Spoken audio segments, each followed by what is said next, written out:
நான் சின்ன பிள்ளையா இருக்கும்போது இருந்தே எங்கள் அம்மாவுக்கு இந்த பழக்கம் இருக்குது. என்னென்னா, எனக்கு பிடிக்காத காய்கறிகள்லாம் போட்டு வெஜ் பிரியாணி பண்ணுறது. எனக்கு வந்து இந்த பீட்ரூட், கேரட்லாம் நான் சாப்பிடவே மாட்டேன். சுத்தமாக எனக்கு பிடிக்காது. அதனாலே எங்கள் அம்மா அதை பிரியாணியில் போட்டுருவாங்க.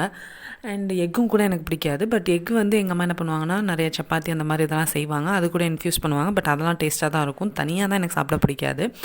ஸோ இதை ஏன் இப்போ சொல்லிட்டு இருக்கேன்னா, இன்றைக்கி வந்து வெஜ் பிரியாணி தான் செய்கிறாங்க. அண்டு அது கூடவே எக் கறி செய்கிறாங்க. கொஞ்சம் கஷ்டமானது தான் எனக்கு எக் கறின்றது. குக் பண்ணுறதுனா எனக்கு ரொம்ப பிடிக்கும். அதனாலே அம்மா செய்கிறப்பலாம் நான் ஹெல்ப்புக்கு நான் போய் செஞ்சு செஞ்சு பழகி தான் கொஞ்சம் கொஞ்சம் நான் செய்வேன்.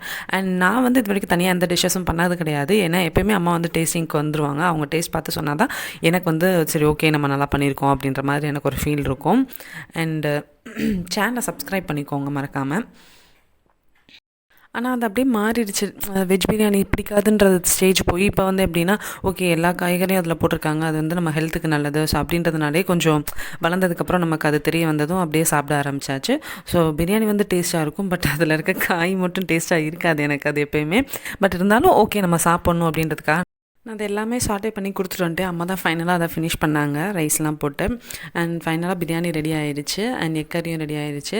பிரியாணி சும்மா சொல்லக்கூடாது ரொம்பவே சூப்பராக இருந்தது. அண்ட் எக்கு வந்து எனக்கு உள்ளேயே போகல. பட் வேறு ஆப்ஷன் கிடையாது, நம்ம சாப்பிட்டு தான் ஆகணும் அப்படின்ற மாதிரி. என்ன மாதிரியே உங்களில் யாருக்கெல்லாம் பிரியாணி வெஜ் பிரியாணி பிடிக்காதுன்னு சொல்லி கீழே கமெண்ட் பண்ணுங்கள். அண்ட் உங்கள் வீட்டில் என்ன மெனுன்னு கூட கமெண்ட் பண்ணுங்கள் எனக்கு. மறக்காமல் சப்ஸ்கிரைப் பண்ணிக்கோங்க. டாடா.